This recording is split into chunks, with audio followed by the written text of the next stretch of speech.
Então, pessoal, voltando, a gente tem aqui que, no caso, o meu elemento que eu estou analisando aqui, né, na minha matriz 1, 2, certo? Eu estou acessando a minha linha 2 e a minha coluna 3, certo? Então, meu elemento nessa posição é o elemento 6. E aí eu recomendo que vocês desenhem essa matriz, né, uma linha abaixo da outra, para que vocês consigam verificar a matriz, né, 3 por 3 e verificar a segunda linha, no caso, e a terceira coluna, e vocês verificarem que é o elemento 6.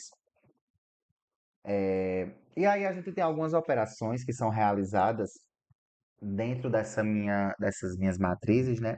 E aí a gente tem a operação de linha e coluna. E aí a gente pode fazer algumas coisas dentro dessa minha matriz, dependendo, né, do objeto que a gente tem no momento, né? No caso, a linha ou a coluna.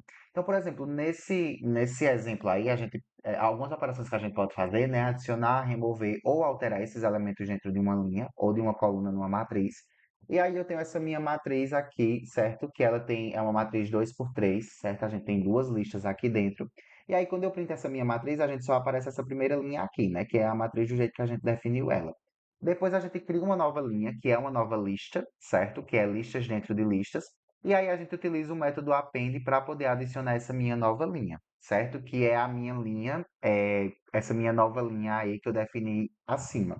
E aí eu adiciono essa minha linha dentro dessa minha matriz, e aí a minha matriz agora vai ser 3 por 3, certo? Que aí eu consegui adicionar uma nova linha dentro da minha matriz. Aqui a gente tem um exemplo de remoção, então eu tenho essa minha outra matriz, né, que é 3 por 3. E aí vocês lembram, pessoal, que quando eu falei da aula de listas, a gente conseguia remover uma lista, certo? Remover um elemento de uma lista através de pop e dos métodos pop, né? E dos métodos remove. E aí, o método pop, a gente removia ele, a gente excluía, né, o elemento através do meu índice, e o remove eu removia através do meu valor.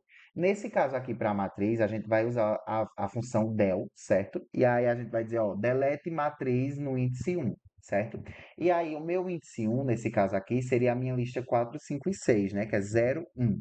E aí, eu removeria toda essa minha linha, quando a gente printa essas matrizes, né? Inicialmente ela era 3 por 3 e depois ela ficou 3 por 2.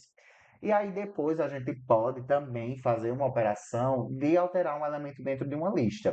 Então, da mesma forma como a gente altera lá um elemento dentro de uma lista, a gente altera também dentro de matriz, sempre passando a linha e a coluna correspondente que a gente quer modificar. Então, aqui nessa minha linha, eu estou dizendo, ó, matriz 00, que no caso é esse meu elemento 1 aqui, né, que é meu primeiro elemento na minha linha, na minha primeira linha e na minha primeira coluna. Eu quero que agora seja 10. E aí, como eu falei para vocês, hum, é, matrizes, elas são mutáveis, e aí a gente consegue mudar o valor dessa matriz, né, quando o código está sendo desenvolvido. Então, aí o que a gente tinha inicialmente, que era o valor de 1, a gente agora tem o valor de 10, certo? Dentro dessa minha matriz. E aí a gente tem, eu trouxe para vocês, né, alguns exemplos de aplicações práticas de matrizes em problemas do mundo real.